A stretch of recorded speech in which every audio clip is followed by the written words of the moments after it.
Kızılcık Şerbeti'nde Işıl dizimize bomba bir giriş yaptı. Peki Işıl'la Abdullah arasında bir aşk mı göreceğiz? Firaz, Nursema'ya duygularını açıklayacak mı? Doğa ile Fatih'i bekleyen büyük sürpriz ne? Kıvılcım gerçekten hamile mi? Hepsi ve daha fazlası videomuzda. Videomuza geçmeden önce Nursema ve Firaz aşkını görelim diyenler videomuzu beğensin, sayımızı görelim. Ayrıca dizimizde en sevdiğiniz karakteri ve sonraki bölümle ilgili düşüncelerinizi yorumlar kısmında bizlerle paylaşın.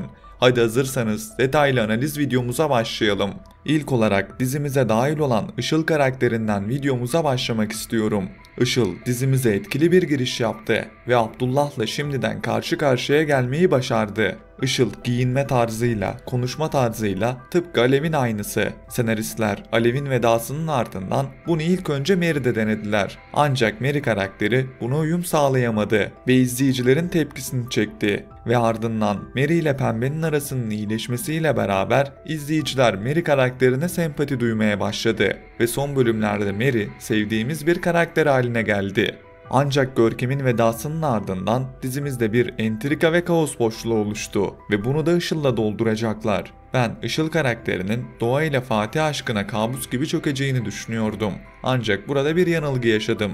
Işıl resmen Alev'in yerine gelmiş ve dizimizin yeni bölümünde tıpkı ilk sezonda gördüğümüz Alev ile Abdullah'ın tartışma sahnelerini bu sefer yeni Abdullah'la Işıl arasında göreceğiz ve çok geçmeden Işıl'la Abdullah'ın arasında bir aşk başlayacak. İzleyiciler ise tekrar bu durumun olmasını istemiyor. Burada senaristlerin vereceği karar çok önemli. Ancak şu anlık görünen Işıl'la Abdullah'ın arasında çok geçmeden bir aşkın başlayacağı. Peki Kıvılcım gerçekten hamile mi? Gelelim bu sorunun cevabına. Açıkçası ben Kıvılcım'ın hamile olabileceğini düşünmüyorum. Burada testlerde bir yanlışlık olduğunu düşünüyorum. Eğer Kıvılcım hamile ise bile bu bebek doğmayacaktır. Çünkü Kıvılcım'ın bir bebeğinin olacak olması dizimizin gidişatını değiştirecektir ve bence hikayeyi olumsuz anlamda etkiler. Bundan dolayı böyle bir durumun yaşanacağını düşünmüyorum. Bu konu hakkında sizlerin düşüncelerini bekliyorum.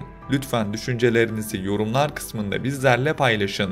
Gelelim herkesin merak ettiği konu olan Nursema ve Firaz aşkı başlayacak mı? Nursema son bölümde istemeden de olsa Firaz'ın kalbini kırdı ve Firaz bu durumdan etkilendi. Firaz her ne kadar Nursema'yı sevse de o İlhami'yi sevdiği için ona telkinler verdi ve onun yanında oldu. Dizimizin yeni bölümünde de Nursema'nın yanında olmaya devam edecek. Ancak Nursema'nın her fırsatta İlhami'den bahsetmesi ve İlhami'nin Nursema'ya pas vermemesi üzerine Firaz daha fazla dayanamayacak ve Nursema'yı öpüp ardından ona aşkını haykıracak. Dizimiz oyuncularından Nilay'ı canlandıran Feyza Civelek, dizimizin bir sonraki bölümünde yazacak olan senaryo metnini açıkça paylaştı. Ben bunu doğru bulmadığım için ekrana vermeyeceğim. Ancak özetle muhtemelen bu bölümün sonunda Firaz Nursema'yı öpecek. Ardından sonraki bölümün başında Nursema Firaz'a ne yaptığını soracak ve sonrasında Firaz Nursema'ya çok aşık olduğunu, onu çok sevdiğini söyleyecek. Nursema tabii ki de bu durumu olumlu bir şekilde karşılamayacak ve bir süre Firaz'dan uzak durmak isteyecek. Ancak hem ailesinin baskısı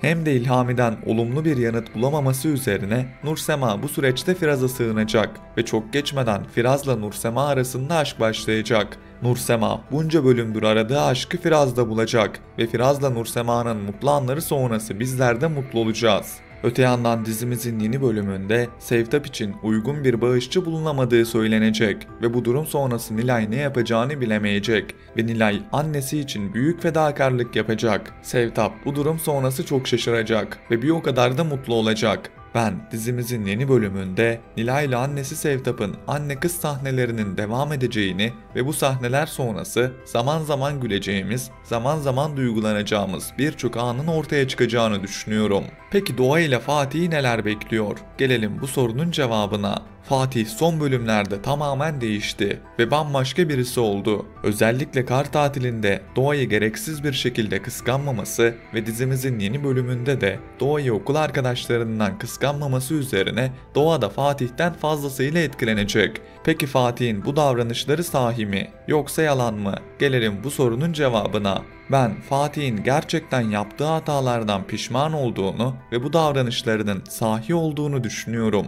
Ancak Fatih bu. Fatih'in ne kadar uzun süre bu hallerini görebiliriz, onu tahmin etmek gerçekten zor. Ancak ben eninde sonunda eski Fatih'e geri döneceğimizi ve Fatih'in doğayı üzeceğini düşünüyorum. Peki bu konu hakkında sizlerin düşünceleri neler? Sizce Fatih gerçekten değişti mi? Yoksa ilerleyen bölümlerde eski Fatih'i görür müyüz? Yorumlar kısmında düşüncelerinizi bizlerle paylaşın.